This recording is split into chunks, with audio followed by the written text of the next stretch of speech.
This out, conference will now be recorded. but they did get information. And so having seen what's happened here in the past week or two, our concern was that the key people, which I believe are the volunteers, are not all being heard.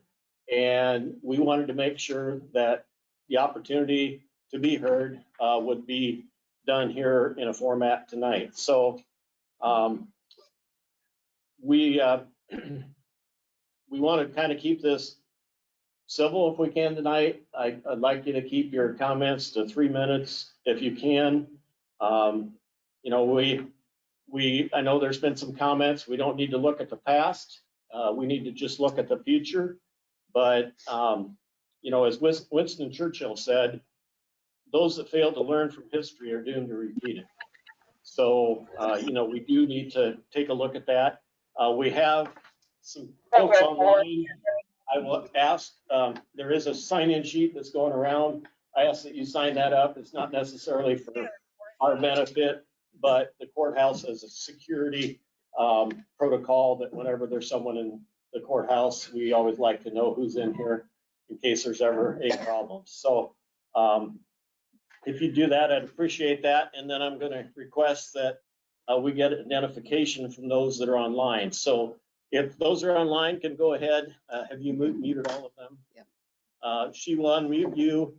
And if you could go ahead and tell us, you could kind of go by identification. Tell us who you are, please.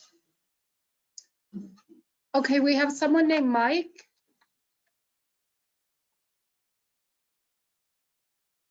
Hi, Michael McGrady. Oh, hello, Mr. McGrady. Nicole? Nicole Wolf. Thank you, Nicole. Someone just with the initial R? Rick Scott, Mechanicsville Ambulance and Police Department. Thanks, Rick. I have a Rachel Johnston. Someone with the first name of Sharon?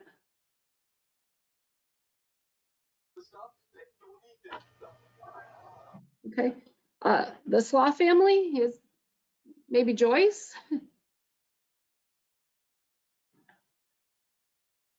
Okay. Let's see, a Tiffany and a Justin.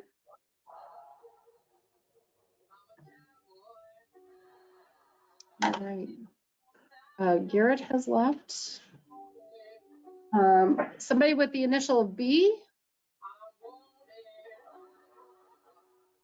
Ed Fixler. Thank you. Somebody with BK. Sorry, I'm looking for a barber and I'm running out of time. My hair is Then I have people with phone numbers. We can pull the phone numbers after the conference. Right. Thank you. We did have, the sheriff had 2 letters that were, or excuse me, emails that were sent to him that I'm going to read. And I believe Jody has an email that was sent to her of folks that couldn't be here tonight. So I'm going to go ahead and read those. To whom it may concern, I've been following our community's concerns about our EMT services and felt it's time to voice my opinion. I've been a nurse at a clinic in town for about 18 years. We occasionally have to call the ambulance for various situations.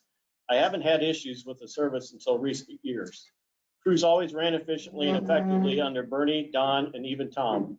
Brad comes into our clinic with enough arrogance to fill a room. He is often disrespectful to the providers, shaming them for not catching, or doing tests he feels unnecessary. I've seen him do things I would say are questionable, which could be done in different or less invasive manners. It wasn't until Brad came on that we had a barrage of people resign. I hardly recognize anybody anymore where I could have called them all by name. I realize there are many factors causing folks to leave, but is there a common denominator? Let's interview those who have quit, find out why they left. As I understand, we have a few new hires from surrounding towns, which I'm not opposed to. I cannot help but wonder how long they will stay once they figure out how condescending and rude this man really is. I have personally talked to people who have worked under him that refuse to go on calls with him.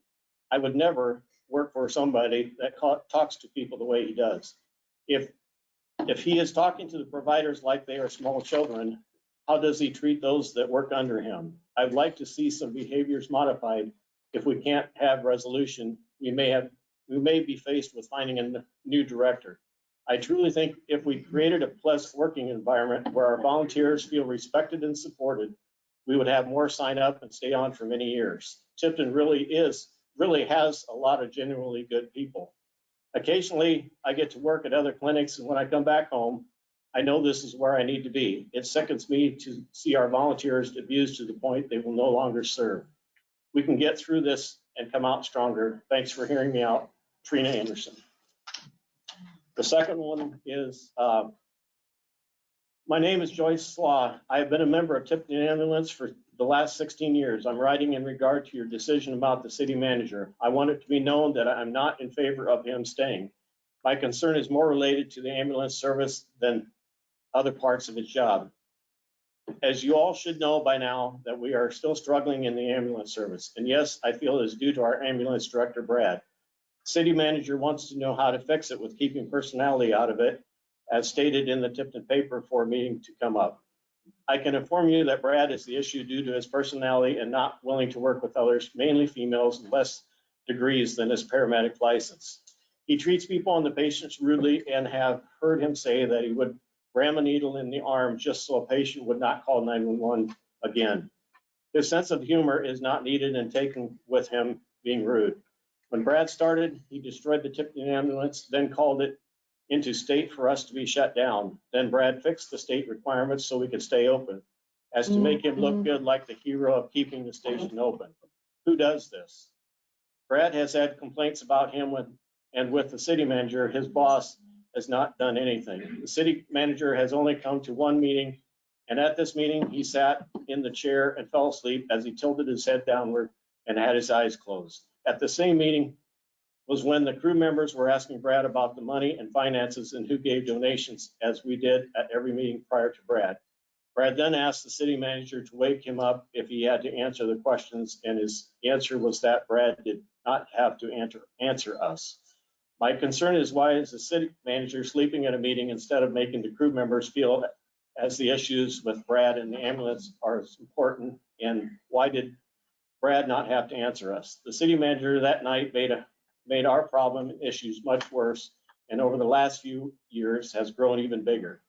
The next meeting we had was without Brad and the city manager. There were 3 council members at the fire station that heard many concerns that night. Not again has the city council or city manager come back to an ambulance meeting, which now is constant, as it has been canceled, or the several meetings had to do with the ultrasound that is being done by a paramedic for a case study. We're not getting our hands on training of simple basic calls, and Brad's solution is everyone to do online training. COVID came and there was a city manager for the crew members of, where was the city manager for the crew members of the ambulance? Yes, the public health department dealt with some of it and did the COVID shots, but it was us crew members that were taking the sick patients to the hospital and hands-on. I personally got one phone call from one city council member letting me know the call. I was headed to be a gold alert, which meant COVID. He knew I had little kids at home, and I said, yes, I know that if I didn't go, who would? My thought was the city manager talking with Brad. Were we never informed whether or not the city cared? We were just going out on ambulance calls and worried if we would get COVID, give COVID to our family. Brad is trying to make Tipton a paid full-time paramedic service. Brad has a way of mixing his words around to make it seem as though he is not.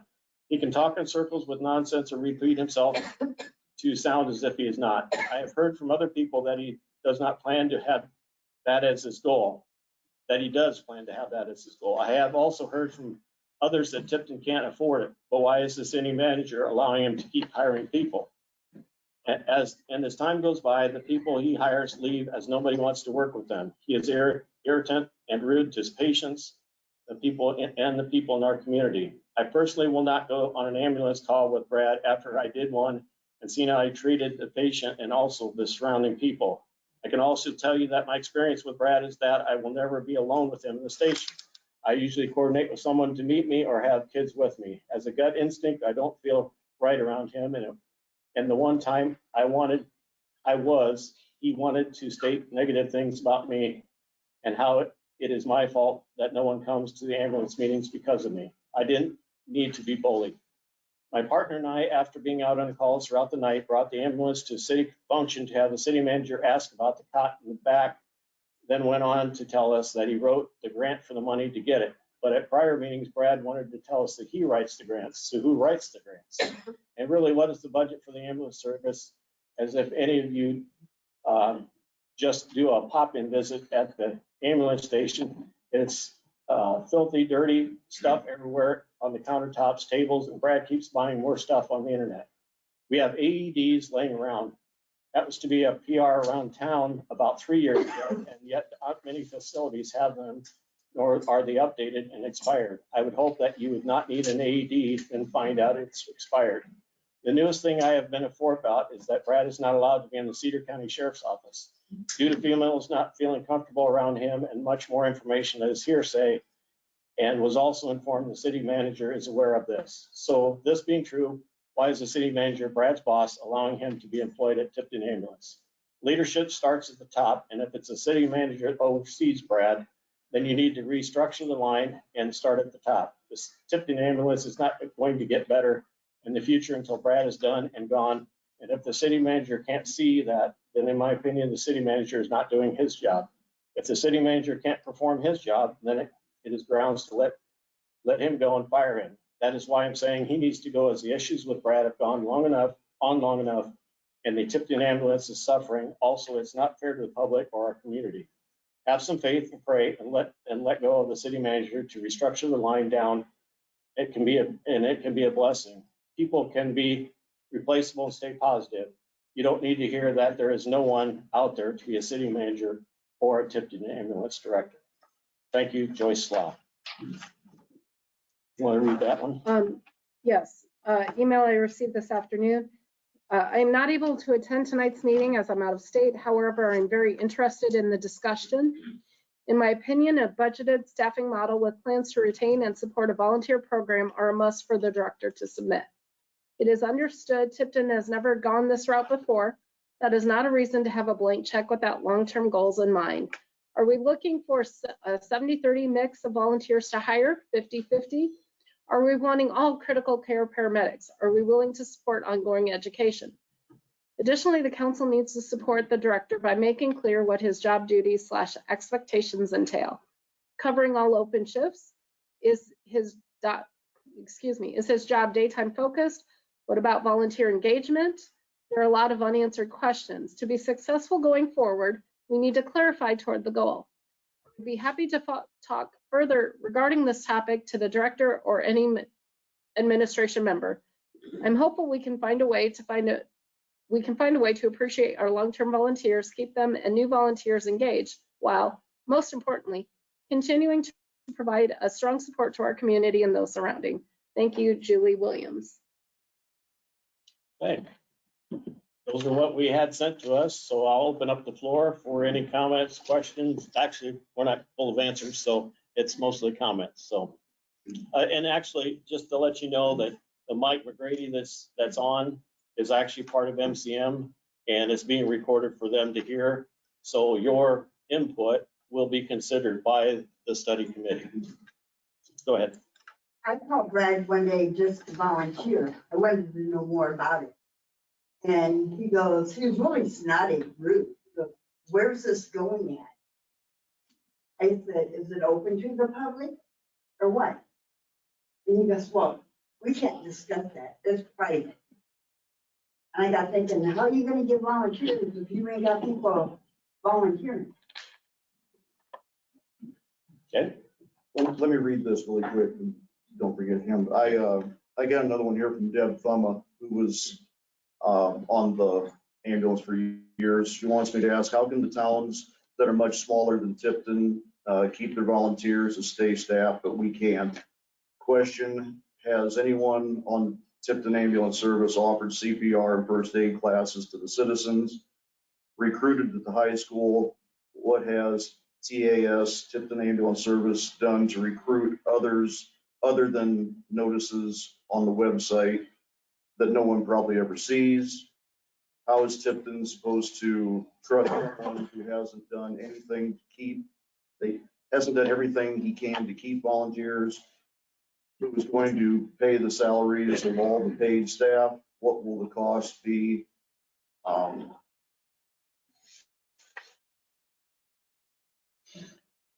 Yeah. I'm Dean, West Branch Fire Department, City Council. What is it we're trying to accomplish here? Let I'm me confused. jump on this. We dispatch for all the fire and ambulances, you know. For 6 years, we've relied heavily on Stanwood, Mechanicsville, and Bennett to take the calls in Tipton. For 6 years, I've asked to just let us know when you don't have a crew. That will save us 6-8 minutes that we spend paging Tipton and nobody answers. The 2080 agreement that all you ambulance folks have says when you don't have an ambulance crew, when you're out of service, it's the director's job. Can you hear me in the back? Everything good? Yeah. It's the director's job to notify dispatch that you do not have a crew. And it's also their job to notify all the surrounding services if they don't have a crew. And all I got from the city manager and the director is, well, we give you a monthly schedule that's made out a year ahead of time. It's not my dispatcher's job to come in and look at every schedule every time they come in and try to remember that Bennett doesn't have a crew from this time to this time. Wilton doesn't have a crew from this time to this time. It's the ambulance director's job to tell us when they don't have a crew. That's all we need to know. In the last 2 years, Bennett has covered 114 calls in Tipton. Stanwood's covered 80 some. Dick Myers, how many? 97 last month. Last month? Last year. Okay. How many times has Tipton come into Stanwood to assist you? Maybe once. In a year? Yeah. I think they've been to Bennett once.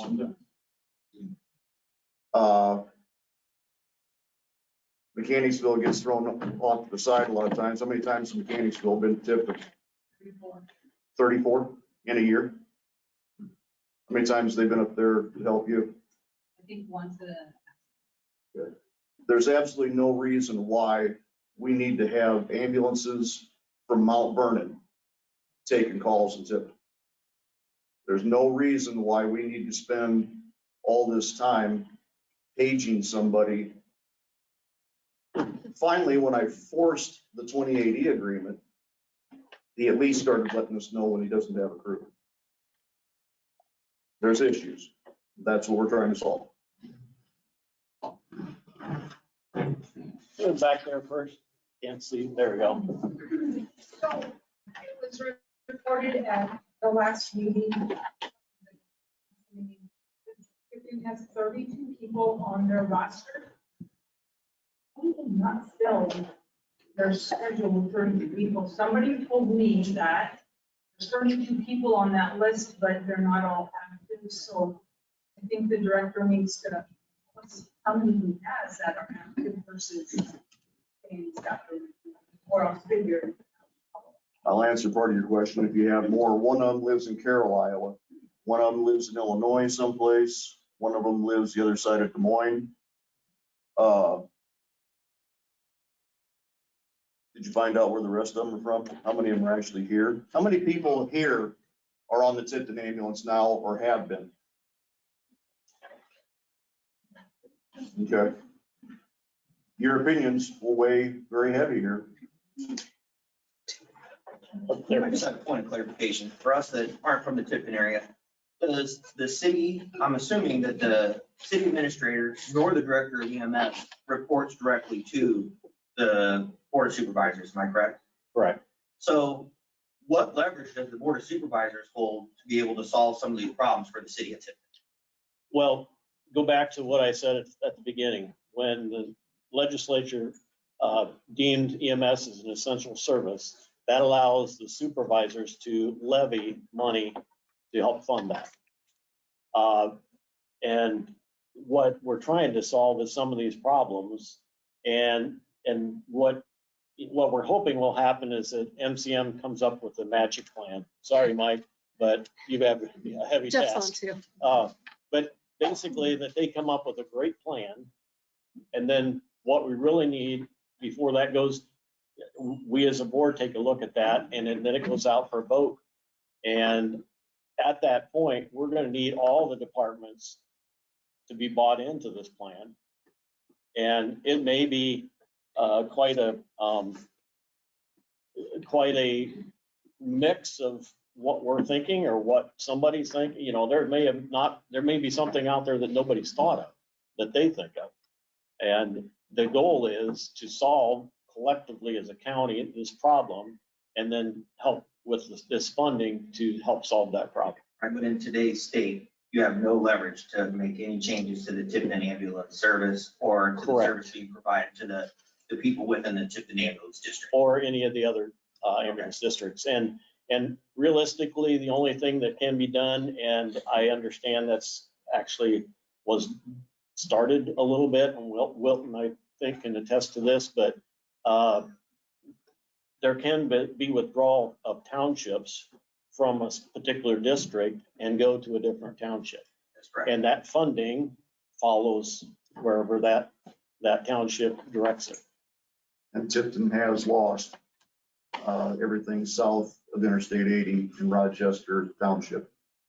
And was that just because Wilton started their ambulance service, or was that directly related to the lack of service to the area? It's my understanding they were going to go last time. There was some confusion in communication, but this year they signed it over. And I had conversation with one of the trustees, and it was because of issues. I just think that's important to know. So those trustees can gather, and they actually they set the levies for the fire and for the ambulance for their township. So, and deal with cemeteries too, but that's not what we're talking about tonight. To add to your question, this came about because there was a meeting that was very lopsided, and that man back there who's the mayor for Bennett has gone, Joe Sparks has gone over and above trying to protect his ambulance people. They're burned out. We get 50 calls of your own in Bennett a year? Roughly, yeah.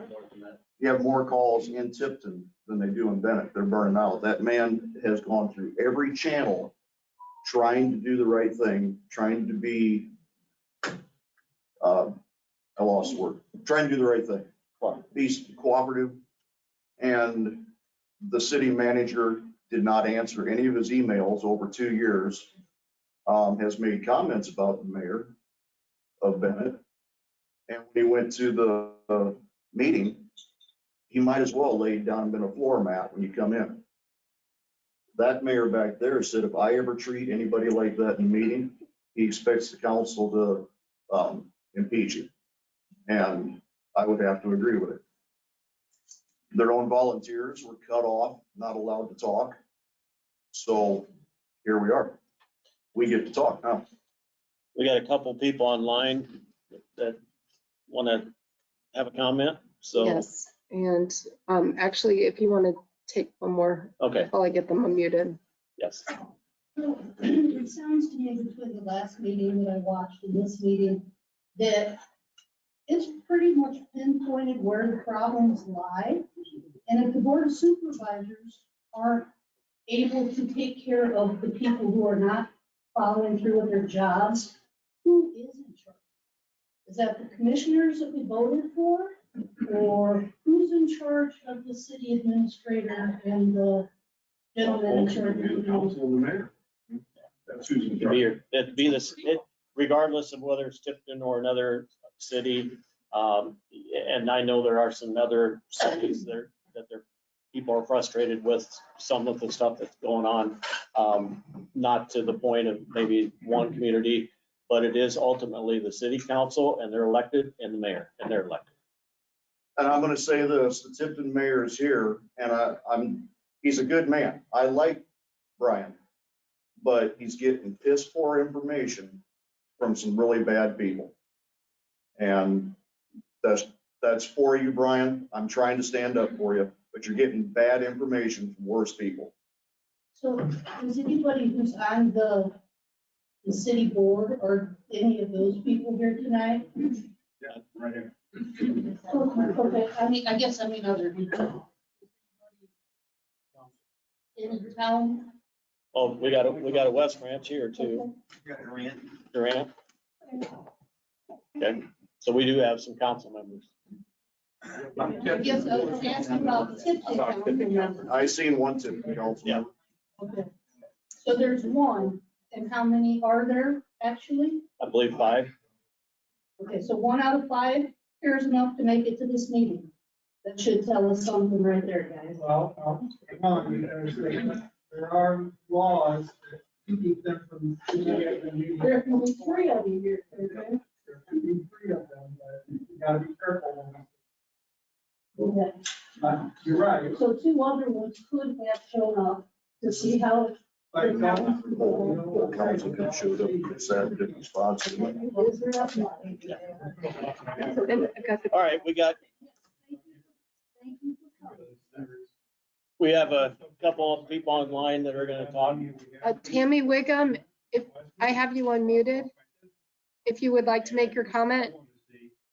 So I'm not going to get into the politics per se with Tipton and Brad. Okay, it's just more of a general. There were a lot of comments, a lot of questions that were brought up in the letters. The EMS shortage is a statewide, nationwide problem right now. We're all struggling to find help. We're all struggling to keep our volunteers. We're all struggling to find any new blood. So it's not just a Tipton issue. And I do want the general public to understand that. And that's why we're even at the table with EMS as an essential service. I'm a little confused because I thought that's what this meeting was, not just focusing on one service's issues. Now, in a general question, and Jody, I'm going to kind of bring this with you and Warren. So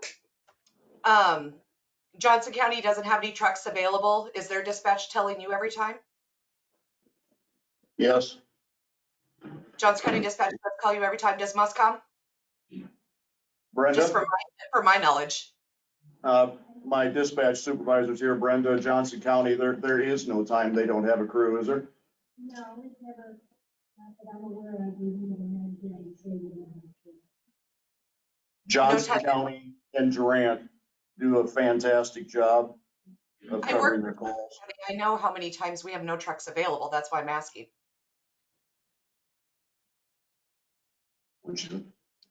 She said that there are times that they have no trucks available, so that's why she's asking. I work for Johnson County also. Or Johnson County.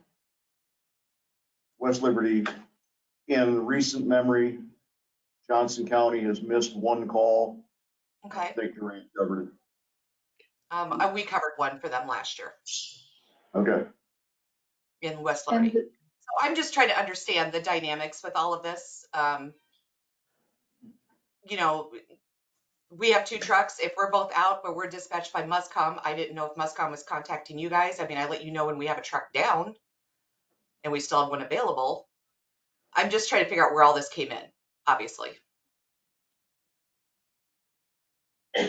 Not sure if it's a situation, because if both trucks are out, you're gonna know if it's an issue with not. We're paid by Muscom primarily. Different story. We're only contracted with Green Ambulance. We're only contracted to provide 1 truck. Yeah. So if we can't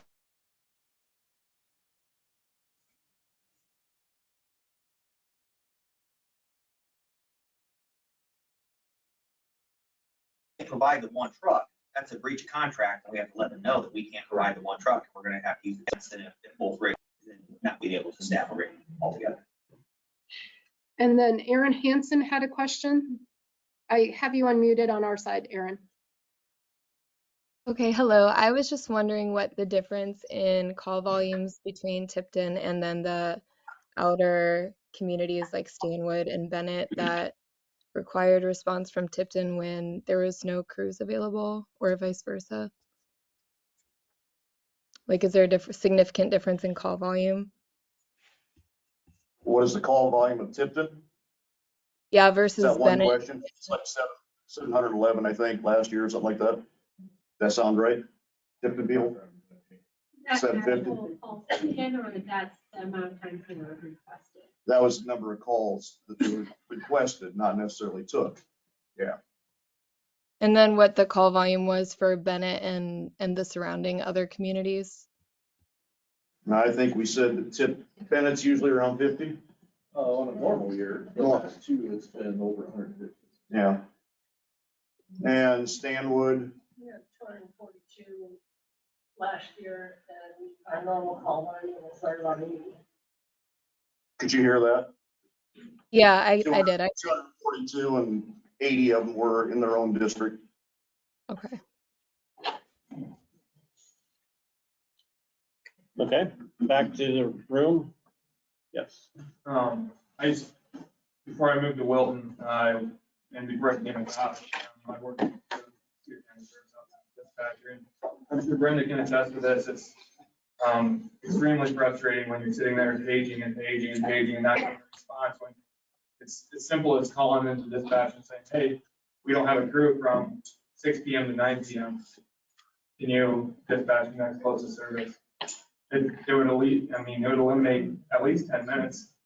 There was calls that I remember one in particular, in West Branch's area, West Branch first responders responded to the call, and it was one of the ones where it's Tipton's coverage area, it was south or northeast of West Branch, but they waited, it was approximately 50 minutes for an ambulance to get in for a critical patient.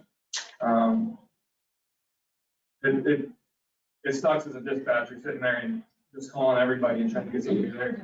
I think having whatever service calling the dispatch and just eliminate that time would help tremendously. Eric back there had his hand up several times. Yeah, so like one thing I just wanted to clarify for everyone, you know, we've been like saying that legislator made EMS, but it's still not technically in Cedar County because we haven't decided what to put on the ballot to vote. We're in the process of trying to find out before we can go to the voters with a product. We need to know what we're trying to sell. So we start, what was it, a year ago you said? I think it's been over that. Well, we started on it as quick as we could, trying to get something together so we could do the bond or levy. What is it? It's actually, yeah, it's almost like a bond issue, but it's a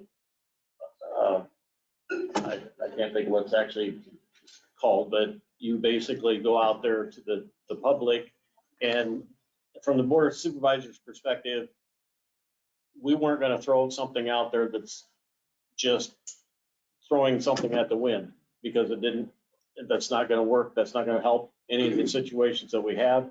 Yeah, it might throw more money at somebody, but if money's not the issue, which it seems like this is where we're at, it wasn't going to help. So that's why I said up front, once we get a plan, we're going to have to all get behind it. Sandy, who's here, she's co-chairing that committee, and we got to get a plan, get everybody behind it, and go to the voters. And if you don't, it's probably not going to pass. So that's one of the reasons I pick these guys first. Yeah, I'm a Cedar County resident. Okay? I don't know the people you're talking about here, Brad, whatever. And, you know, the emergency services thing is a county-wide issue. Okay? It's not a Tipton issue. And I think some of these issues you're talking about will get ironed out if a path of revenue is established to fund emergency services?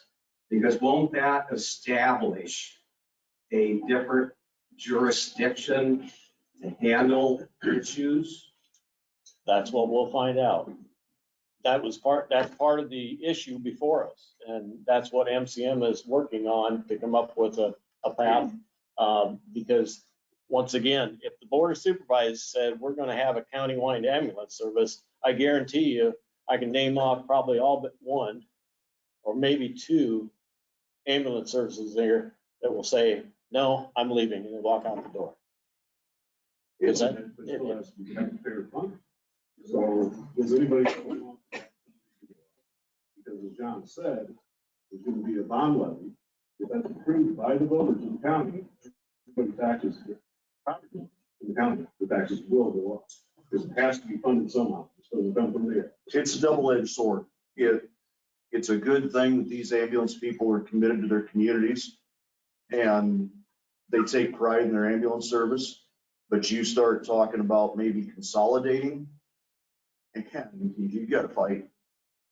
My name is Josh Rowan, a Gower Township resident and former fireman, EMR, West Range Fire, 11 years, 3.5 assistant fire chief. I guess being a resident of Gower Township, I've seen the struggles many years ago. Knew it was going to come to a head at some point. We all discussed it. But I come from a very proud fire department in EMS Service. We took care of each other. There's 36 members of that fire department when I was on there, 36. Everyone will have a different personality. Everyone will have a different theory on things, but it starts with the leadership of them. If you lose the trust of your leadership, you lose it at your open level, you lose it at your residents, and your funding stream coming into it. It is something very delicate. It's something you really have to work through to make sure you have that trust of your residents and of your members. It will do no good unless you have a plan, which is why you guys hired a company to come in here to figure out a plan to make this work. I'm super excited to see what they're going to come out with on it, to see what they have to say about it. They're going to know. That's why you hire those people to do that. That's what they do for a living. It's going to tell us what is wrong and where to start to make the changes. But you cannot, like you were saying, go ask for a levy from the county residents. That's called taxation without representation. You cannot do that.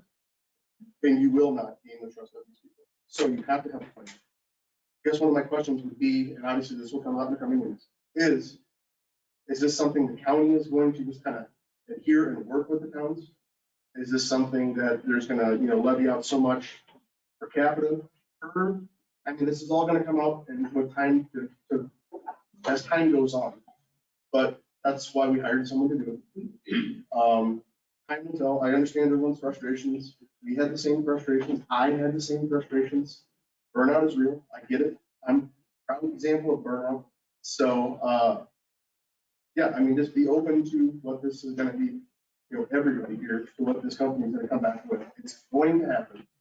It is, they hate it. They're going to figure out where the issues are, whether it's at a local town, which seems to be there's some significant issues, whether it's a county-wide issue, but that's why we're getting a new radio system. That's going to fix a lot of issues on a lot of different levels of that kind of thing. If we can figure out the EMS stuff, but you cannot go and tax the residents of this county without representation of what it's going to do. So that is, sorry, I think that. Yes. Wrote this down because real good at my memory. So, good evening. My name is Brent Arp, and I'm the president of Bennett Ambulance Service. The problems that are present in the rural community are common. Less and less people are willing to volunteer. Bennett community is very fortunate to have a small group of volunteers that are very dedicated to the ambulance service. However, my fear is coming true. We're burnt out. We are struggling to answer our calls. Our crews are tired. They're volunteers. They're not paid. Something needs to change, for I fear that we will soon be in the same boat as the ambulance, relying on neighboring communities who are stretched thin already also. We have a mutual aid 2080 agreement in place. We're not, I don't want to give that up. We're not willing to give that up. But possibly some changes are needed. We're given a lot of the agreement and receiving very little benefit. I hope that the new changes to the Tipton ambulance are enough. I also believe that a conversation should be had with volunteers to see if any changes could or should be made. They are the ones that observe the changes that are needed. I also want to briefly touch on a countywide ambulance. I believe the time has come to pursue it for the safety of our citizens. I want to persuade the supervisors to look hard at this as an essential service. If it is done correctly to provide adequate coverage for the whole county, it's not going to be a positive cash flow operation. Police and fire are not a positive cash flow operation either, but they're essential to the safety of our communities. EMS coverage should be looked at in the same manner. 3 ambulances for all Cedar County is not enough. Look at all the options. Understand that if it doesn't cash flow, we need to find a way to make it work. It's not meant to be a moneymaker for the county. It is meant for the safety of all citizens. Okay. Or let's go to Sandy first. She had her hand up. I'm Sandy. I'm on West Branch Fire. I've been on ticketed ambulance in the past. I've been in West Virginia and Johnstown. Big in getting this EMS essential bill passed, pushing for that for years. I just want people to understand what it means when they made Cedar County Board of Supervisors made EMS an essential service. It's basically this starting of, like they said, setting up the board, which one we know, co-chairs and all the ambulance service towns were represented in that meeting. Like I said, we ran into what they've described, a lot of identity issues and that kind of stuff. So they brought in the consultants to figure it out. Obviously, Cedar County, I believe right now has 9 ambulance services. Johnson County has 1. King County has 2 with Gray with Welton. We don't need 9 ambulance services in this county. We strategically place ambulances around the county. We're going to get better coverage. And then you pay those people, you're going to guarantee that ambulance is going out the door. And that's where this money is going to come in, to train people, to get paid staff, so you are guaranteed that there's going to be an ambulance coming. Yes, the 4 ambulances, if the one that's closest to you, they have to pull from another area if that one's out. So that's the way county services work. It's not only property taxes that they can pull on this. They can do property tax, they can do an income surtax, and they can also do like a lost sales tax type thing. So it's not, don't think that it's necessarily all going to be a property tax. But when it goes to the ballot, it takes a 60% majority of people to vote for this to even get it passed. They've set it up really high at state. They really messed with us on that. And then it's 15-year sunset clause. We got to come back to 15 years to try again. Hopefully they'll get that knocked out by then. But you can also come back if you don't like what you're seeing and request a new vote for the board and that kind of stuff. So I just want you to understand that we're working really, really hard to try to get guaranteed coverage in Cedar County, other than Cedar County. I want to guarantee that my relatives that live in Tipton are going to get coverage. My relatives that live anywhere else are going to get coverage. So this is a very, very important issue. And like they said, once they decide what it should be, then we're going to be getting out there hitting hard and heavy public education, because people have the misconception in Cedar County that you are guaranteed an ambulance, and we're not.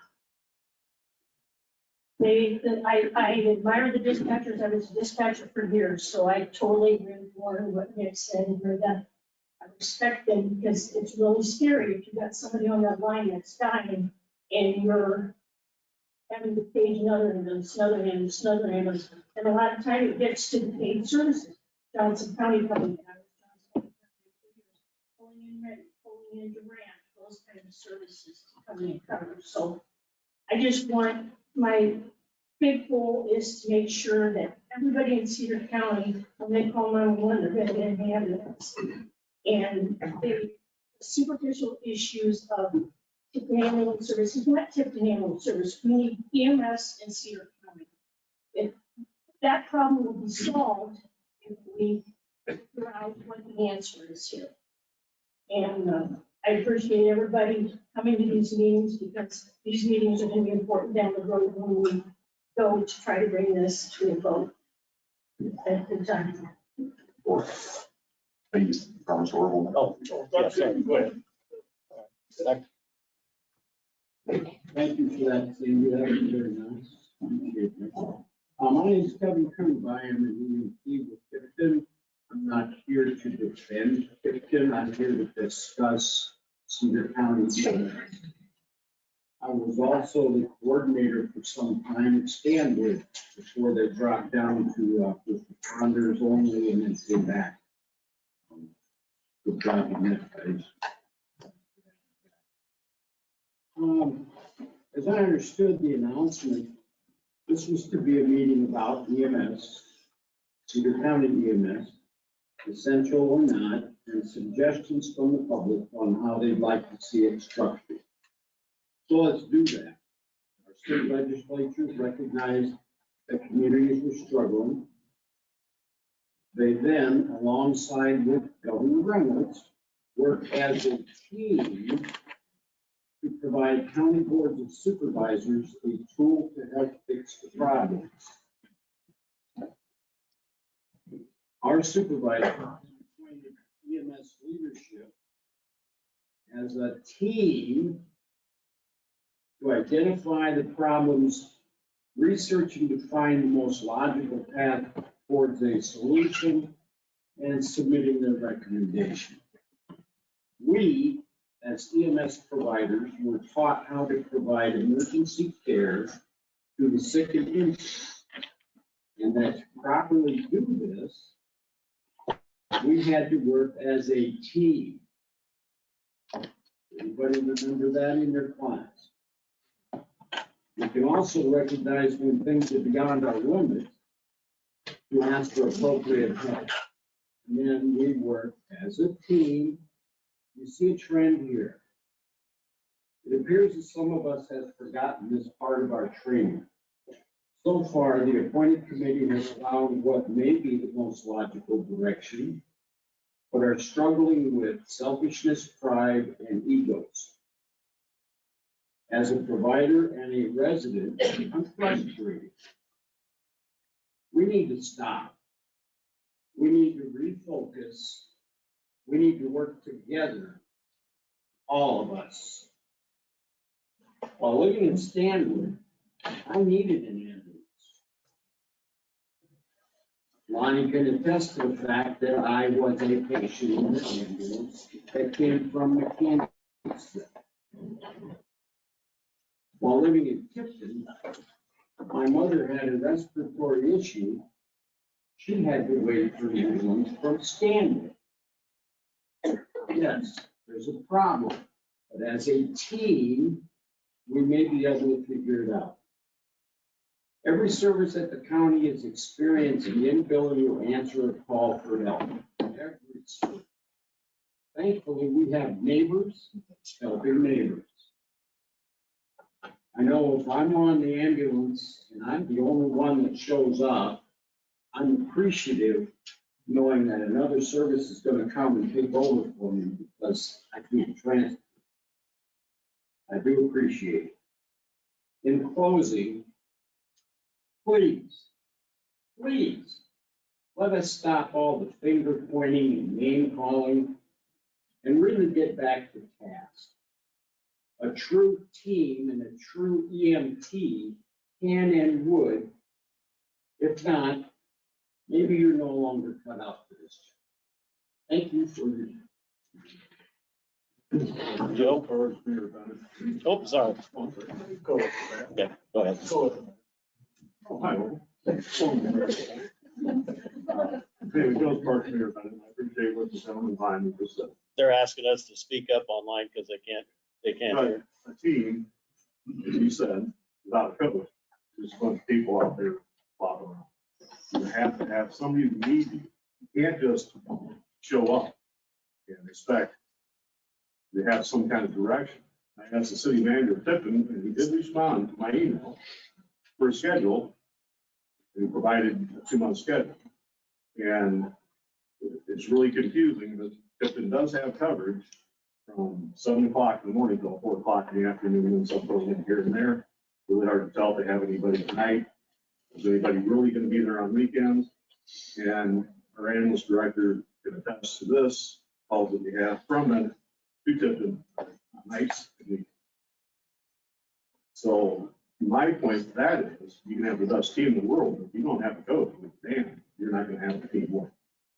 So, myself, county supervisor, and police enforcement officer of the county, had a visit with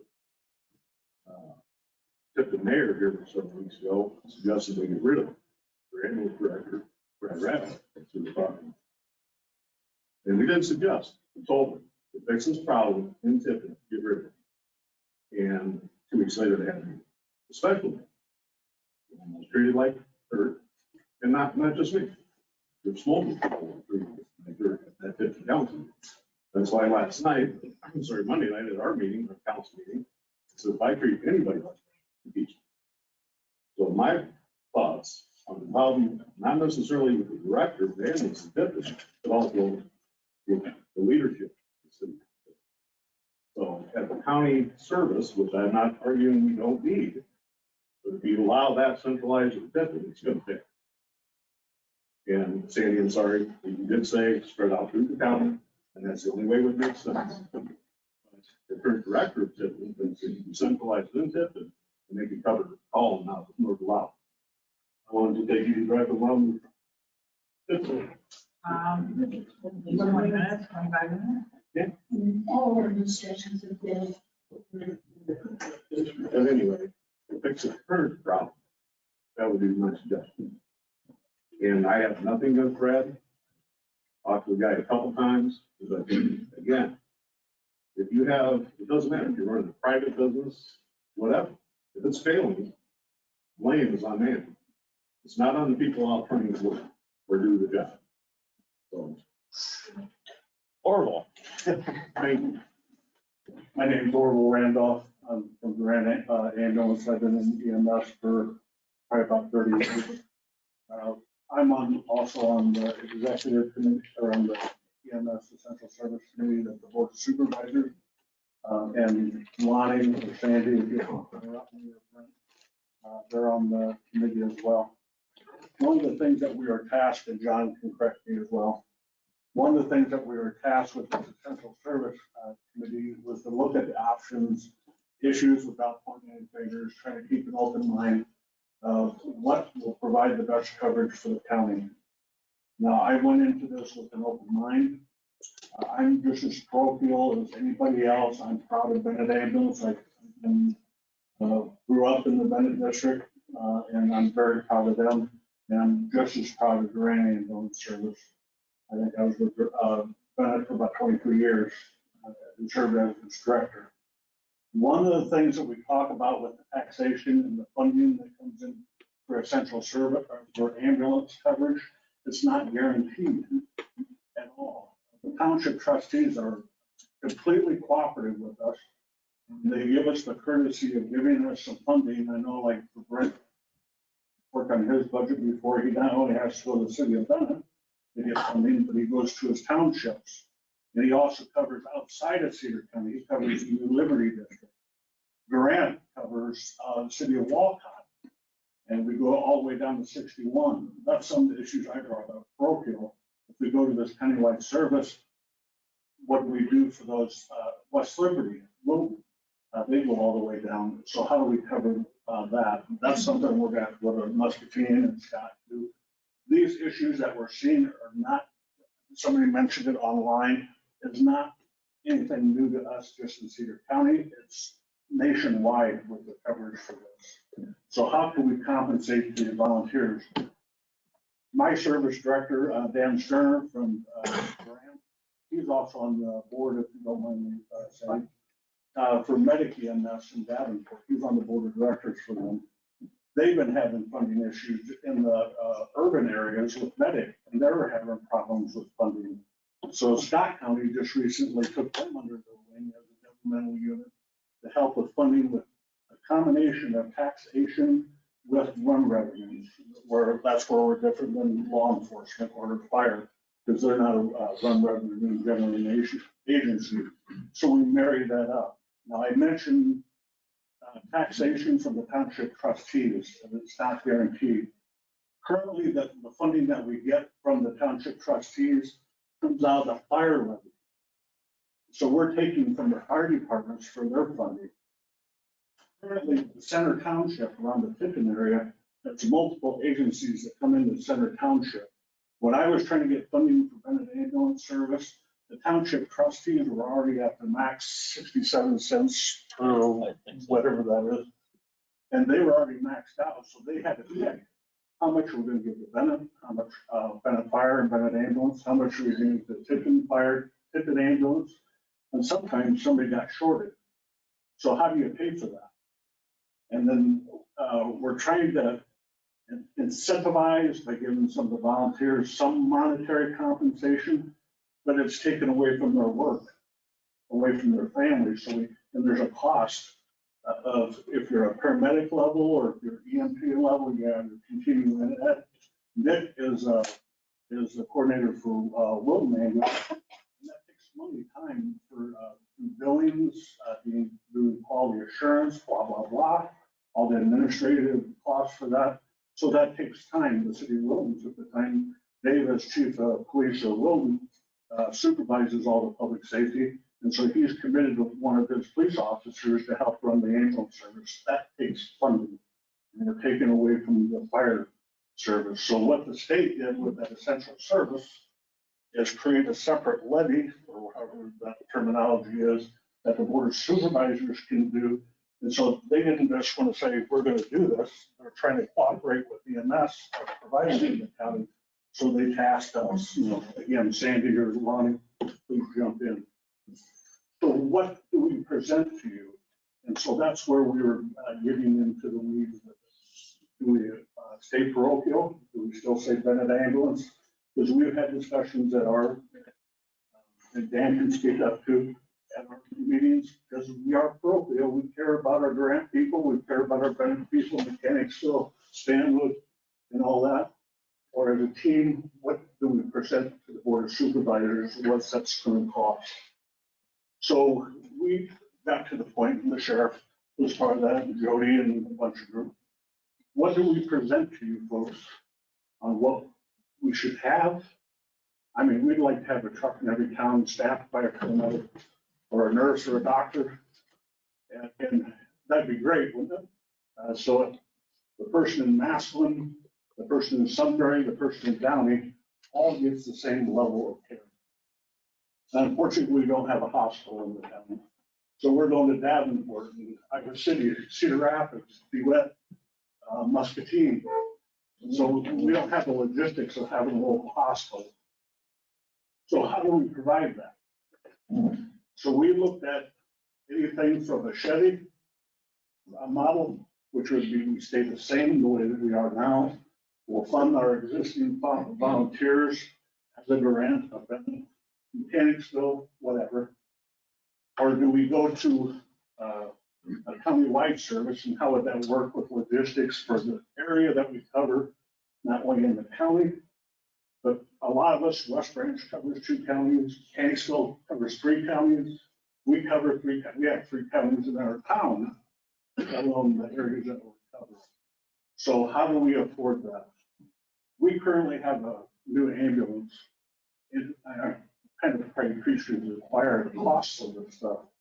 We have a new ambulance on order that will hopefully be here in the next year. $310,000 for that truck. I'm probably going beyond my limit. But when I first bought my first ambulance when I was with Bennett, $79,000.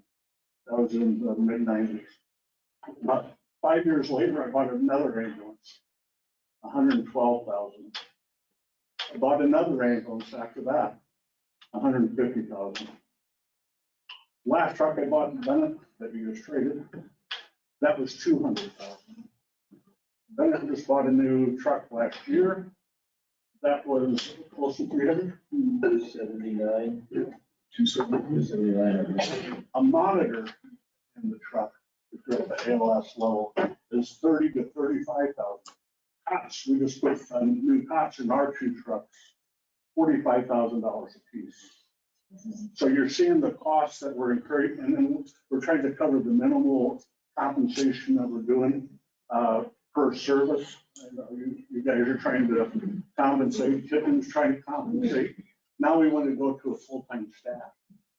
How do we pay for that? That's where the essential service is. If we have a county-wide service and have a full-time paid service that's under the government, under the county government, then you're gonna have IPERS and all that stuff, and probably pay somebody $20 to $30 an hour. How many trucks can we afford? We currently have 9 trucks, ambulances that are in, or 10 with, probably more than that, 12 with West Liberty. How many trucks, are we gonna maintain the 12? Are we gonna go down to 7? We go down to 5? Where are they gonna be housed? What stations are we gonna have in the county that we're gonna keep, or we're gonna stage them in the county and where you stage them? That's the Cadillac version. That's what the board passed us with. Look at the Chevy, look at the Cadillac, and see what, because I think when we looked at the essential service and what the levy rate was, we could raise about $1 million. Right. We can raise $1 million off of this essential service tax plus our run revenues. I mean, Sandy, we can, that's not going to be enough to cover a full time. Plus, what MCM group, that's one of the suggestions that I had at our thing. Where we were getting kind of stuck in the mud is getting data. And Brent was in charge of trying to get data.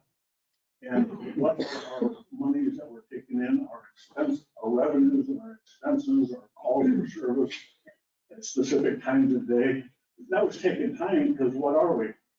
Brent said it, we're all volunteers. We're trying to gather that on our own time and try to live our lives with my wife kind of likes to see me home every once in a while.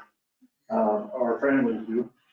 So the Cadillac was about 4 million, wasn't it? And we would only raise 1 million, the most we could possibly do for the.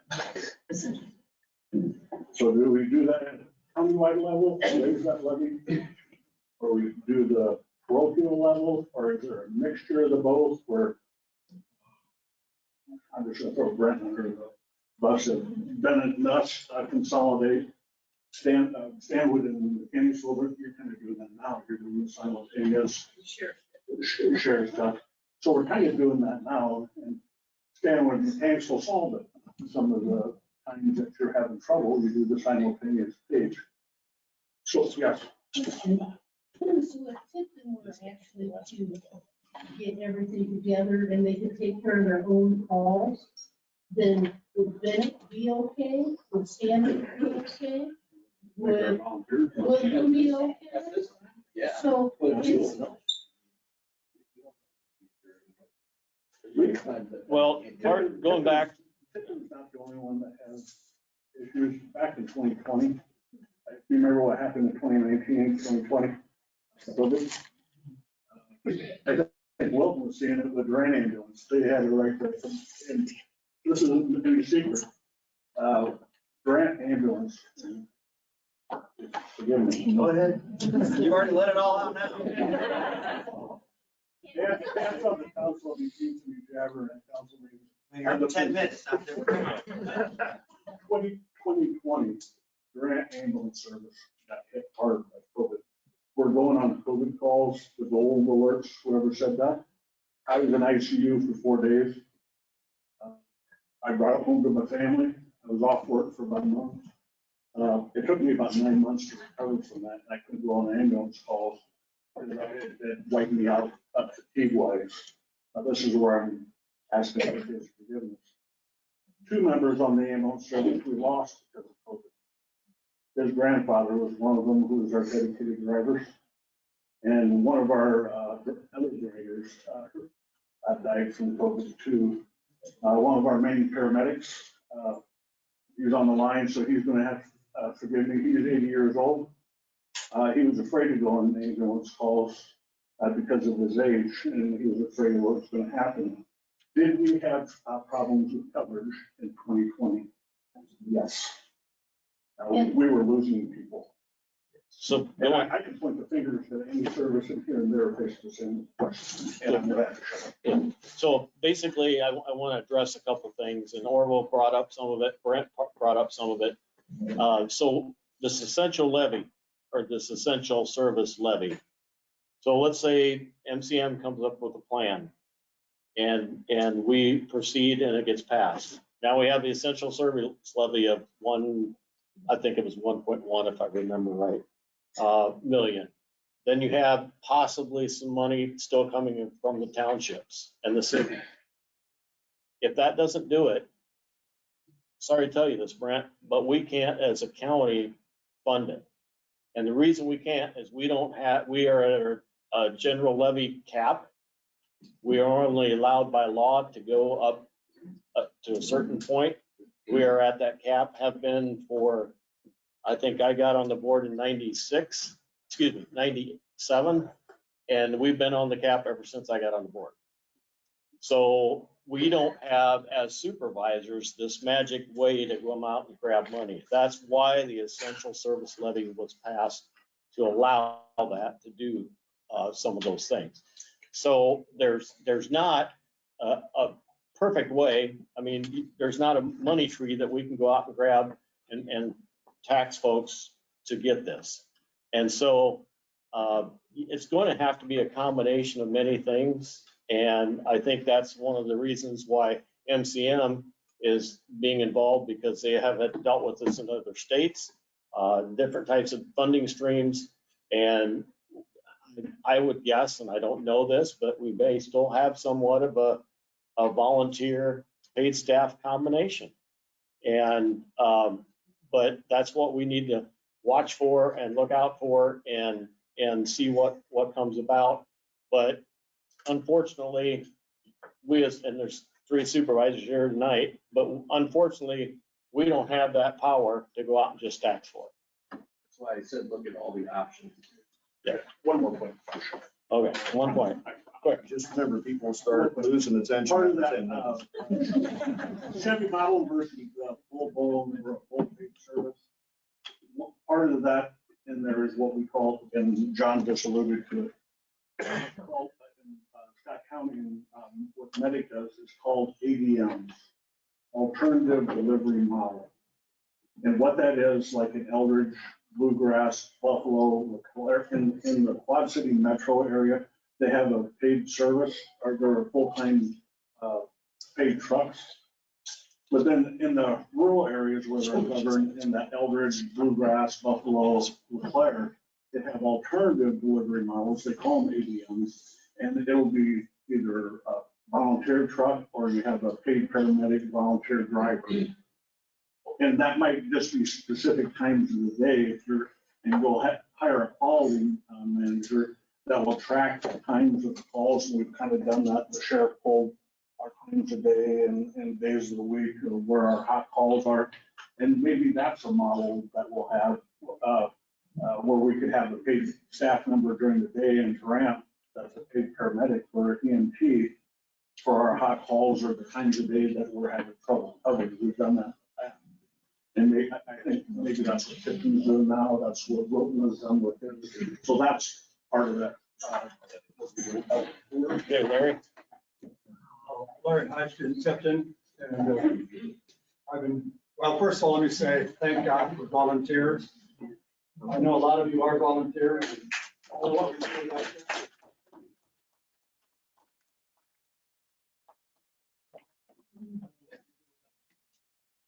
Heard several good things tonight. Guys talking about teamwork among the different EMS groups, different cities. So it seems to me, from what I've heard tonight, Tipton is a weak member of that team, and they're not carrying their share of the load, and that's causing problems for all the other services. I haven't heard. I know Orville said some of you had problems, but basically, I think you'd all agree if Tipton is carrying its full load, most of you wouldn't have a real big problem at this moment. Continue what you're doing. You probably wouldn't be here tonight. That's right. I wouldn't be here tonight. So I think it's up to Tipton to take the action necessary, because that's the short-term we're gonna have to get busy on this now and fix it. Essential service is gonna be a long-term fix if we ever get to that point. So I think it's important for Tipton to grab the bull by the horns, and I think Brian maybe could speak to that. Let us know what Tipton is doing. I think they are doing some things trying to solve the problem. One other issue, and I heard somebody else talk about this, that EMS is just as important for public safety as law enforcement. You take a look at Tipton, we're spending probably $900,000 a year for police protection in Tipton. Our ambulance budget is around $300,000. So we're not spending near as much on ambulance as we are for police protection. Now, to my way of thinking, ambulance, that's life and death. You know, every call they make is a life and death, could be a life and death situation. So I think it's going to be very important. And that's why I think a lot of people in Tipton are upset about the lack of consistent services, because too many times they got to sit and wait for somebody to come from long distance. That's scary sometimes. So Tipton needs to take a look at spending more money on an ambulance service, and, you know, or make some changes in the ambulance department to make sure you've got the volunteers so we can staff that thing and get it up and running, like as long as you take the pressure off of everybody else running. Real quick, Brent, what's our budget? What's your budget this year? Which runs in township money, I've got is $68,000. Okay, so 68,000. And we do a pretty good job at 68,000. And I figured it out. So you have the full-time and part-time paid people, if the name is director. That's just salary. That's not any benefits, that's not health insurance, it's not anything else. That's just base salary. And I think you're probably closer to 400,000. And so you're, let's say 600,000 is the round it up. That's almost 10 times what we spend. Hey, Mayor. Yes. What percentage of the county has been covered? Well, probably good at. I mean, it need be. I mean, Just without, let's say, Tipton was being successful back when running the direct.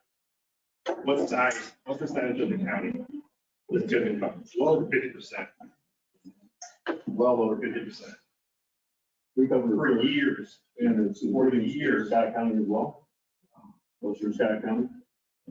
Tipton has been very successful on the arms of certain individuals. And yes, we might have 30 people on the roster, but just like every organization in here, 5 to 6 of the people actually run those calls and do the work.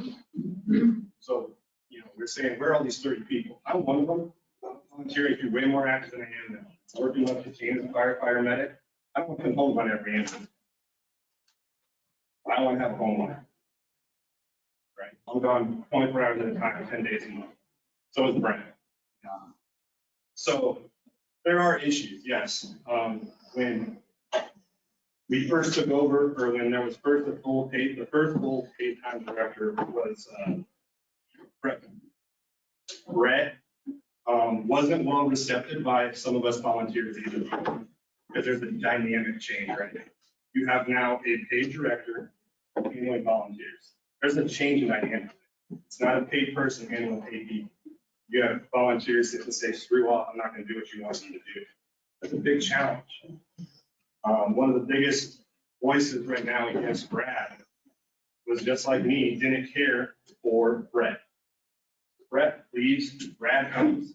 I wasn't a big Brad fan. There's still days that Brad is a very challenging personality. I don't get along with Brad every day. Who goes to work every day and gets along with their boss every single day? You're a lucky few.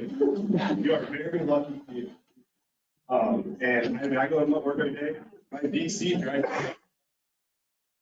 I still have to respect him. I still have to do what he says. And he has a higher vision that I don't see sometimes. So I started off driving at 18, thanks to my dad, a lot of my family being very volunteer driven in the community. And through my time, I drove, I became an EMT. I became an advanced EMT, and I continued to grow into my paramedic. I became a firefighter paramedic in Muscatine. Through that time and experience, I have grown to see a smaller view of care, to a higher view of care, to a larger view of care, and to now a more systemic view of care. We don't have hospitals. So one of the conversations is, BLS save lives. BLS does save a lot. You also have to have great BLS to understand to do great ALS. But if you want to just go straight to ALS, it doesn't work, right? Let's say I have a low blood sugar patient. It's like, I'm just an RSI, I don't check the blood sugar. That's great BLS care before I go to ALS. But if you don't have certain skill set to go higher, so if I'm just stating at the BLS and I all of a sudden need the ALS if I don't have it, it doesn't work. So yes, BLS does save a lot of lives. That is very true. It's a fundamental of ALS. But you still have to have it. And ALS is still important in this process. So what I'm getting at is, through my time at Tipton, I was narrow-minded. I have gone out, obviously I work in Muscatine now, and I see it a different way. I didn't agree with Brad, especially when he first came, at all. I sat at the same table, choice that didn't support Brad. Brad gone. I'll fully admit that. Today, moving forward, I see a bigger picture that Brad has brought to the table. Some will say Brad is trying to completely sabotage the organization. Maybe he is, maybe he isn't. Maybe he's looking at statistics and data to staff accordingly with the numbers and the pay money before we had more allotted money to staff it. So he was looking at statistics and data to staff accordingly based off of that. Yes, there is times, Warren, you brought up to me online, that there have been calls missing. We have a car wreck, and we have a crew. I'm guilty of it. I've been in town, not on a nursing home call, I had a car wreck, I go with fire, and I say, hey, get an ambulance coming, we can take care of it. I'm just as guilty of that as Brad. I'll own that. I can take that ownership, right? So there are things that are done at the administrative level that maybe not everyone agrees with, but you do because you have confines of a budget. You have other straps that maybe not everyone understands, but you have to do it, right? So yes, Tipton is a major issue. Why I asked what size and what percentage of the county you cover, because I think that's part of it. We had a huge coverage area that for years, a small select few of us have protected, and now it's not happening as often. We have less and less people. Now you guys are feeling the burden that we felt for years, that Bernie felt for years, that Joyce has felt for years. So I'm sorry that you guys are, it's causing damage to you. It's caused damage to us for a lot of time too. We've missed, I missed a lot of things for myself. A lot of people in this room have volunteered and missed a lot of things. So I think we can sit here and point blame at one guy, or we can sit here and point blame at the system that is failing, and that has way more than failed. It's completely crumbled. Not just here in Tipton, not here in Bennett, not in Cedar County, not in Scott County, not in Carroll County. You brought up as a member lives in Carroll. She lives in Carroll. That's where she was born and raised. She's actually an Iowa City student and is a part-time EMT here that comes here to help us out. She's actually getting some education out of it. She's gaining experience as an EMT, but she lives in Iowa City and doesn't live in Carroll. So just to clarify that. So there is, yes, people don't live here, but I don't live in Muscatine. And I still go to Muscatine and I still care for those people every single day. I have to have the careness to go there and care. I care, that's who I am. That's the service that I provide. So that's just my answer to all this. Yes. Hi, thanks. I'm not a loudspeaker, so if Aaron brings that up, I'm sorry. I have a lot on here, so I apologize. Hopefully I won't take orbital time, but there are. So there are 9 ambulance services in Cedar County. For those of you that are not in EMS and your residents, there are 9 ambulance services. Of those, 7 of those are transporting agencies, meaning that we arrive to the scene and we can take the patient to the hospital. Of those 9, there are 2 that are first responders. Those are the ones that are phased out by Cedar County. I'm not aware of all the other ones that are phased out by the other ones.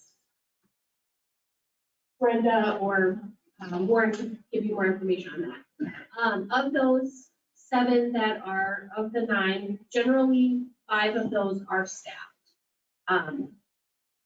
County-wide EMS or Cedar EMS, it's not just a problem here, and it's not just Tipton that has a problem with it. I am the director for Clarence Ambulance, and we have a problem with it. Just 2.5 years ago, we almost closed our doors because we didn't have the volunteers to do it. And our city took it upon themselves with suggestions from our board and from our volunteers that we needed to find a solution for the problem. And so they hired me. So I'm the paid staff for Clarence Ambulance. That being said, I also have a team of volunteers, and we're still not able to cover all of our calls. Stanwood and Mechanicsville, they cover a lot of our calls as well. Bennett covers some of our calls as well. It just, that's the way that it is right now because there's not funding. And by them putting out there that EMS is an essential service in Iowa, it didn't come with funding. 2 years ago, 3 years ago, when we were talking about this, we were trying to get a bill passed for it. We said EMS as an essential service needs to have a funding source. Passing it without a funding source creates a problem, which is what we're experiencing today. The Board of Supervisors did task us with having a group of representatives from every service, every town, to come up with a solution for it. Lonnie and Sandy, thank you. I know it, but it was just we're co-chairs for it. We have a lot of differing egos and opinions on it. Working as a team is a struggle sometimes. I think generally the whole idea though is that we all want the same thing, which is better service for Cedar County. Whether that is a countywide service or it's services staying individuals and they get the taxation from their service area. We don't know yet what that's going to be, but we know, all of us know that there has to be some kind of solution that's made. And that's ultimately what we're here about today, not to tear down other services, but ultimately we need to come together and find a solution that helps. I live in Stanwood, and I'm lucky that I live in Stanwood because Stanwood has a great crew that shows up. I work in Clarence, and I love the people that we cover as well. And we cover Clarence, Loudon, and Massillon. We have a large coverage area as well. We have the second largest coverage area in Cedar County, besides Tipton. That being said, there's been a lot of things that were suggested on the board that was created for problem solving for what there is. Has there been one that's been decided? No, but we're hoping that, what MCM suggests, we can take it back to our group and find a solution that's going to work to put on a ballot. When we talk about the $1 million is what we could get, that's at max taxation. And when we talk about the taxation, for those of you that don't know, the tax levy can be up to 75 cents per $1,000 of assessed value. It's not the actual value of your home, it's the assessed value. So just so that you understand that. There are things that were suggested. The countywide EMS service, whether that's 3 or 4 ambulances spread out throughout the county. Linda Compass had a really good suggestion, which we're kind of seeing take place for Jones County, which is that the services kind of have stayed on their own because they haven't decided yet whether or not they can go to a countywide EMS. And then they get taxation for their service area and they figure out what they need for their service area to better cover that service area. In that, there were some things that came up that were kind of shot down right away, which was that there was a contingency plan in that if a service wasn't able to cover their area, then the service that came in, not only could they charge for that, but they could also charge the service they were covering if they didn't have a crew, not because they were on a call, but just because they didn't have the staffing that day, they could charge that. The contingency plan on a countywide EMS service is that we would rely on other services outside of our county to come in and cover those calls.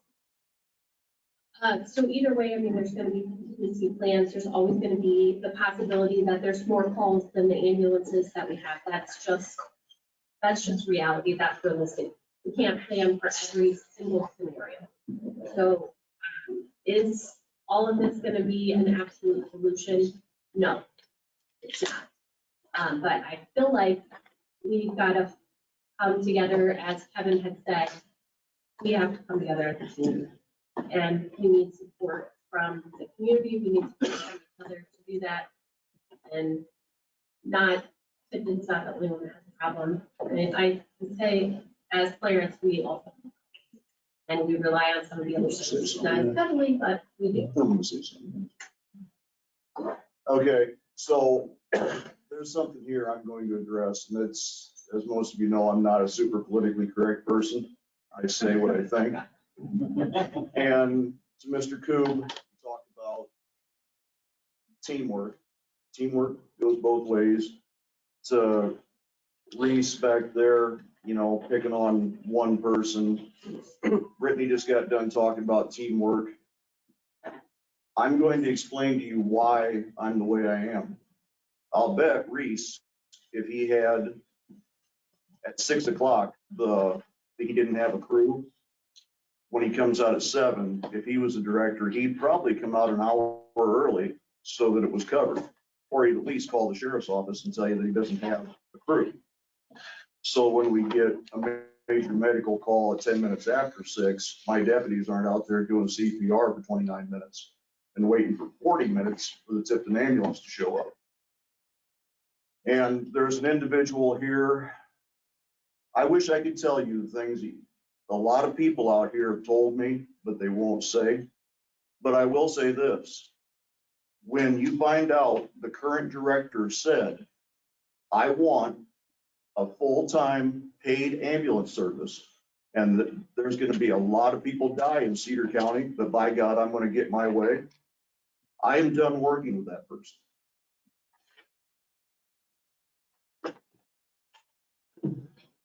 Go back to Wendy, please, or Tammy, I'm sorry. How many people here think that person has Cedar County residents' best interests at heart?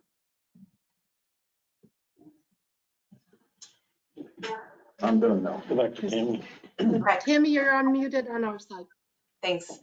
I'll make this brief. I'm Tammy Wiggum. I am the interim coordinator right now for West Liberty Ambulance. I'm also part of Atalissa Fire and First Responders.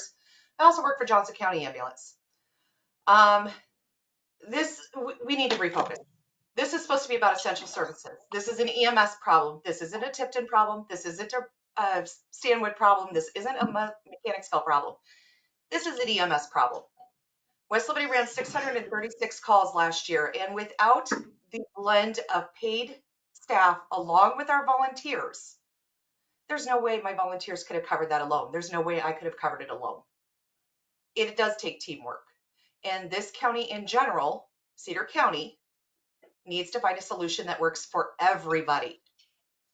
So I, for one, would like to hear what the consultant has to say. Sorry, I'll be blunt too. I didn't sign up for a witch hunt today. I'd like to see what the consultant has to say. Thank you. Well, they have not even come up, or they have not even gotten us a draft yet. So this is actually part of their information collecting, if you will, to kind of finalize and put a draft together. So it will be coming. But Warren and I talked, and one of the things we wanted to make sure is that everyone was heard, that everybody had an opportunity to be heard, and that they then could take that information back, because I'm sure I'd almost venture to say that MCM has heard almost every comment or some similar out there, as they've done these across the United States. But there's different areas that are different ways and have different problems, and so they just need to totally understand Cedar County. So thank you for your comments, Tammy, but we actually are waiting for that and anticipating what MCM will come up with. So okay. Go ahead. I'm a nationally certified advanced EMT, and I was on the ambulance back in 2015 and 2017. I had to take leave to actually forget my dad was dying of ambulance and everything. So when I went back to the ambulance, I had to be the director, and I interviewed to be a volunteer, and I was the director of school. Called me and said, I'm not gonna let you work. And I said, why? And he said, I'm not gonna tell you why. And I said, well, is there something I need to change or fix? He said, no, I'm not gonna tell you. He said, justify in 6 months. And I said, well, we're not gonna tell me what's wrong now. How am I gonna know what's in the next 6 months? And he said, I'm not gonna tell you. And about 8 months later, I sent an email to him and I said, sure, I saw it. So my concern is, why is a paid ambulance director turning down volunteers when there's already a well-known volunteer crisis? Now, I'm not against countywide. I think this is two separate issues. Number one, I'm for, I would pay taxes, I would pay an extra probably $50 a month. I'm sorry, because I do believe EMS is just as important as police and fire. And I have been volunteer, and I've seen where there's, you know, you're nobody on. And that was back in 2017. This is an ongoing problem, but why is the ambulance director who's paid to do his job turning away people who are volunteering and might volunteer? That's my number one question. And I wonder if he does want to countywide, but this is the way to go about doing it. You do not create a worse crisis to make an argument to get countywide. That's where I think it's two separate things. I'm for countywide if that will solve the problems, and I'm not for a man who's going to turn down people in the meantime. People could be dying for all I know. I don't even know. Because if you made that comment that Lawrence said he made, I wouldn't have even taken that. That's not an ambulance director's job to make that comment. And I don't have anything personally against the draft either. I look forward to filling underneath of him. I was amazed when he showed up. Because of the skills, he tried to create a lot of stuff there, and I was amazed. And I sat in the office, and I was excited. But I was turned down as a volunteer. And there was never any question.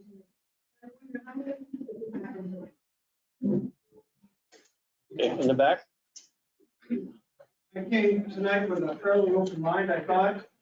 Don't know, I'm not a resident, longtime resident from this county.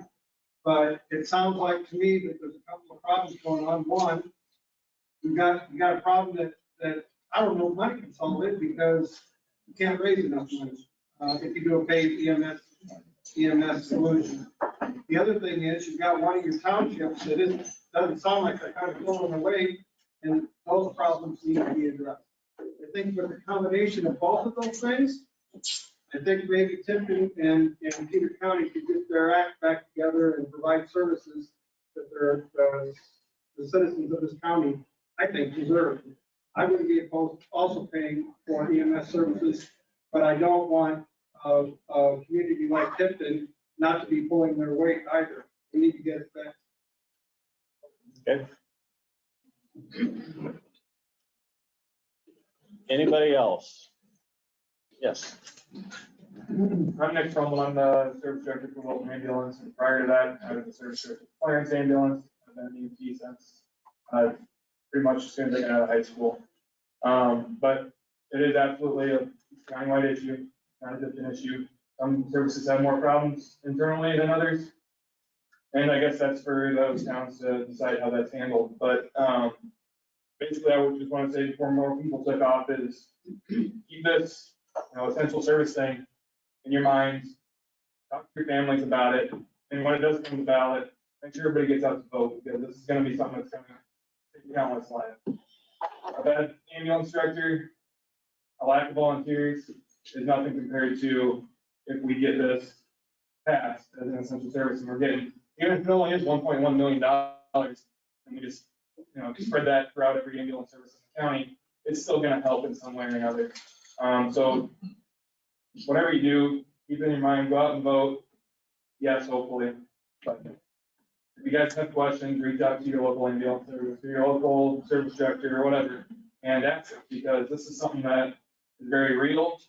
And despite all the drama surrounding it, we need to find out a solution before more people do die. I mean, it's as serious as that. I mean, it's life or death. We say that, but I can tell you, as a dispatcher, I've had people die on the phone waiting for an ambulance. It's not something anybody should have to go through. And at least if we did get this passed, or if we did get a countywide ambulance service, or we consolidated, whatever, hopefully we would have an ambulance on the way to that person, other end of the phone. Go out and vote, that's all I got. One of the things that, and I'll get you in a second, but one of the things the supervisors, when that EMS is an essential service and the funding stream was presented to us, we were just a little bit taken back that the state didn't offer a better funding stream. But those that have been involved, Bobby Kaufman ran that thing pretty hard. They got what they could get. And if they would have had a different type of funding stream for more access to funds, it probably wouldn't have passed. So I would encourage you even to contact Bobby again and express your concern. I know he's still working on things, but talk to Kerry Grunhagen, your senator from that represents Cedar County, and let him know also, because those, that does help. We can do what we can do, and we're trying to do what we can at the county level, but if our hands are tied, that doesn't help. So, we would like to see something done more at the state level, or at least allow us to access more monies and, but, the money doesn't always fix everything, but that would sure help. I've had 40 different heart procedures done. I'm 100% dependent on my pacemaker now. My doctor told me that if I have, probably not to malfunction, but if it does, I've got very little time to get help. I could get help if we had, but I don't fear of that thing, but it's not something that's why I'm here tonight, because we need something. And I'm 71, so I'm not going to volunteer on that for the heart condition, but I'm just saying, my doctor kept me overnight because I let him know. I don't have. But I don't know if we can I can depend on getting it there. And so when I called the ambulance service here, before I had my last heart procedure, I didn't get a call back for a whole week to find out if I was going to have anybody on call when I had my surgery. So I told my doctor, just keep me overnight. So it's just a problem, Just real quick on that note, our librarian, Cindy Williams, will be that. And she said multiple times, I don't get sick of it. I'd rather get sick than done. Because she knows she'll get a ride to the hospital if she gets sick and done. Just FYI. And the problem's not the volunteers. It's not at all. And it's not, I wouldn't say it's not the current part-time paid people. We know it's a problem. But again, when it comes to a county small code, that's totally different stuff. You need to fix a problem that's current in the county. And paid people are, even if they're paid, they're not gonna put up with bullying, whether they're paid or volunteer. If you don't fix the problem, you can't just throw lipstick on a pig, it's still a pig. Exactly. And throwing money at the problem never fixes anything. Yes. I'm glad you don't have any money. Go ahead. I'm 76 years old. I've been in management ever since I got out of the military back in the early 70s. And I see everybody's problem here. I just drive for clearance ambulance, and I know we're told we're not just drivers. And I respect that. But I have managed big jobs throughout my life, with cartwheel plants, ADM plants, with aviation, a lot of different fields. And it doesn't make any difference whether you have 10 people on a job or if you've got 1,000 people on the job.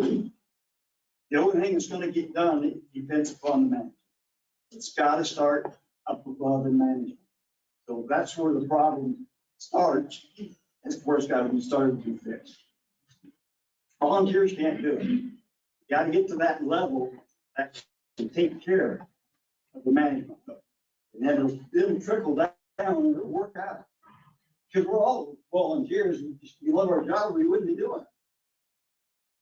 Till you get old. He's still young. Yes.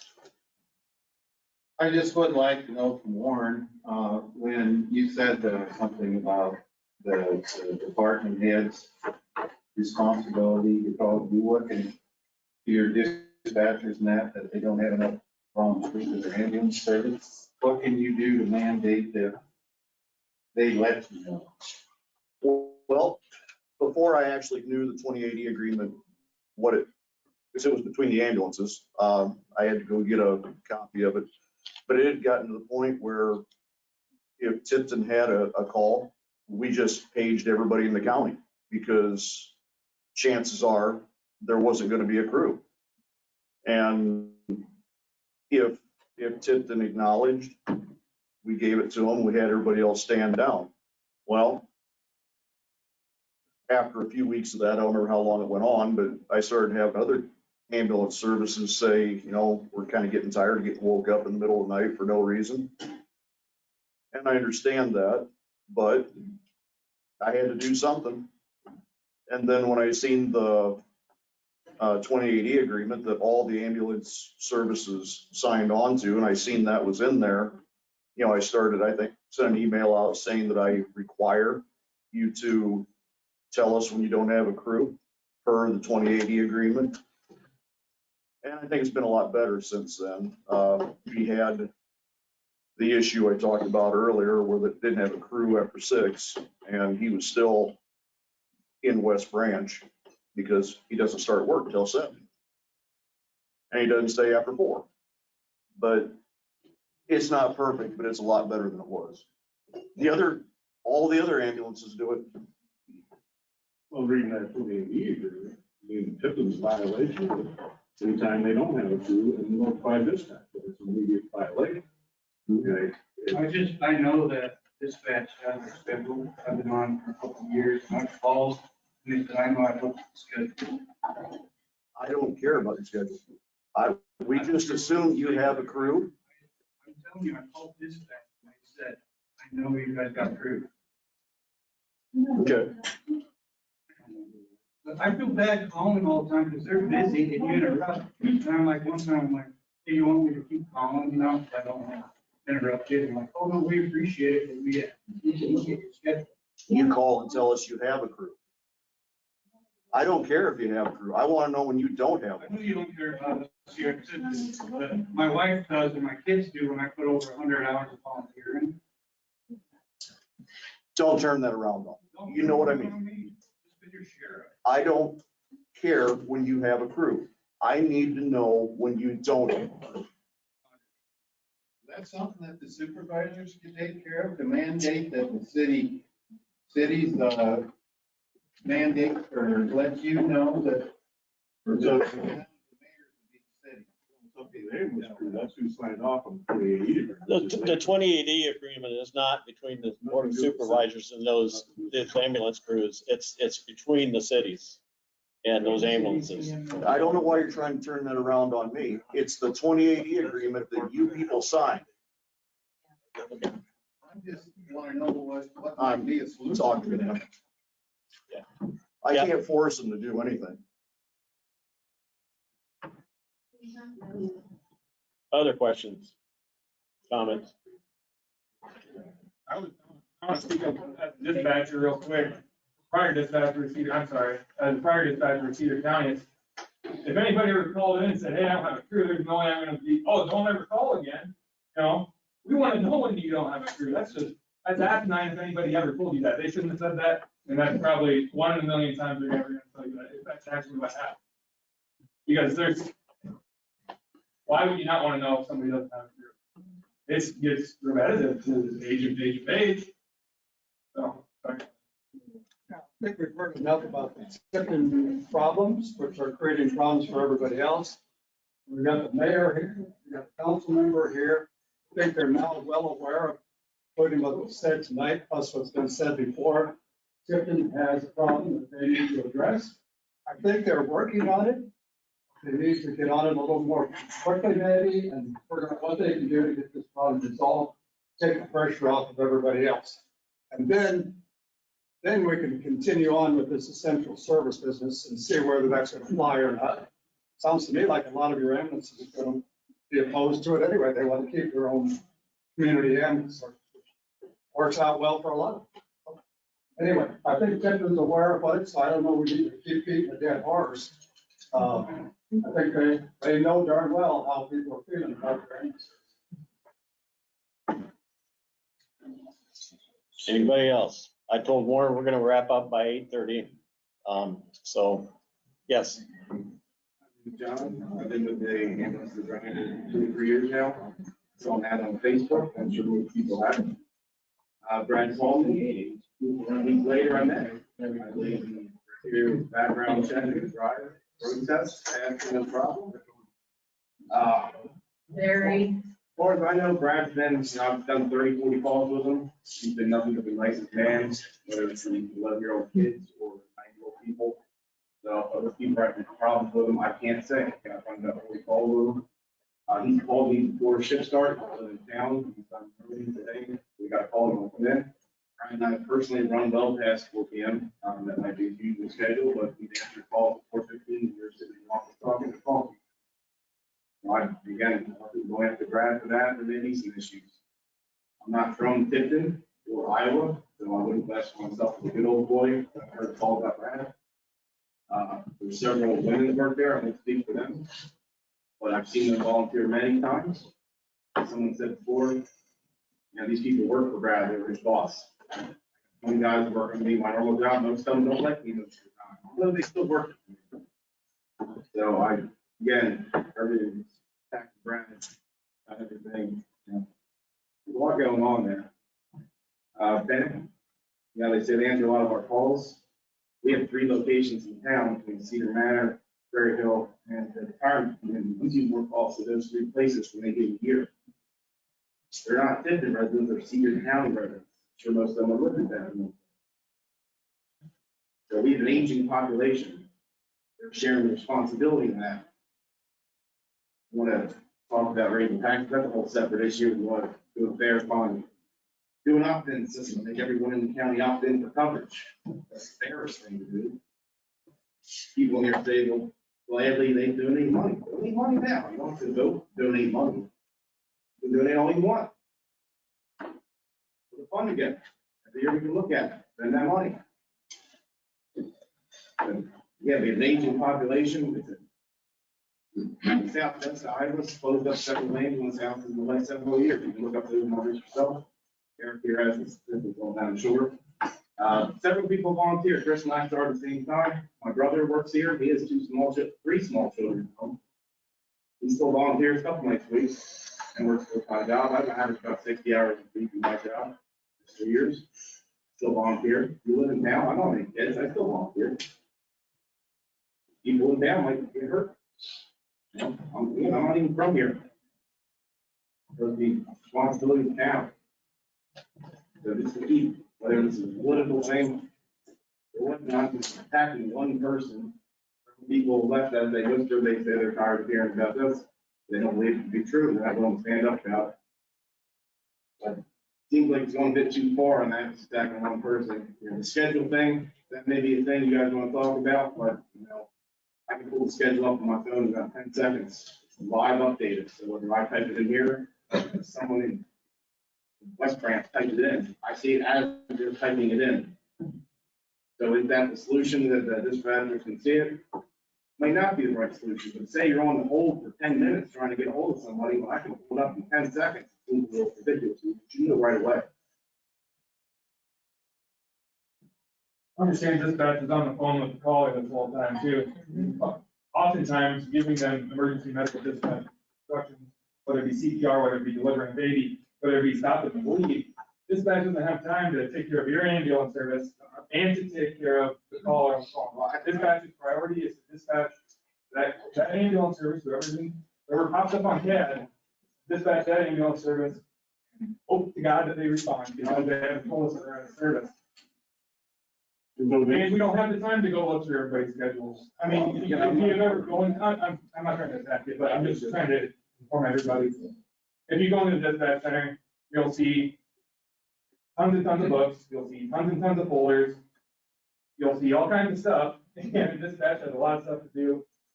One thing they probably don't have time to do is to go looking through everybody's ambulance schedules to see whether or not they have. So the solution to that is to call in and say, hey, we don't have a crew from 6 PM to 9 PM. They put that on their CAD, so whenever they go to dispatch somebody, they can see on CAD that, oh, this ambulance service doesn't have a crew from these hours. Let's dispatch the next closest appropriate ambulance. I don't disagree, and it seems like.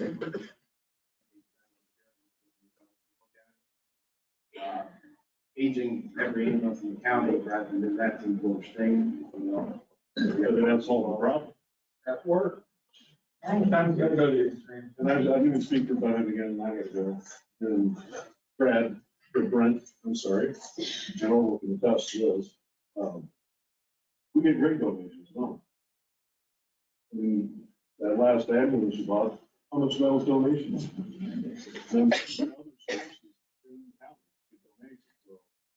The funding is slim for paid services, but to actually operate the ambulance, you don't need to throw money.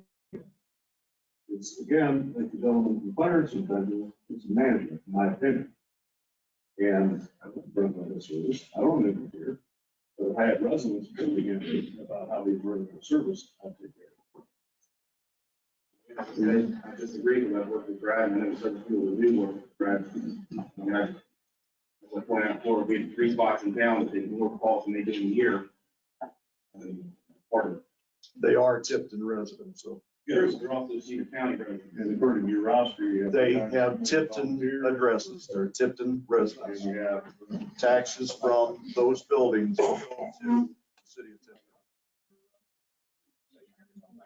Anybody else?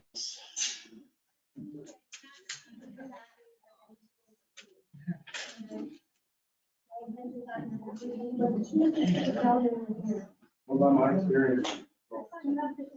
I don't say my experience, that's also cool. Happy New Year. Work-life balance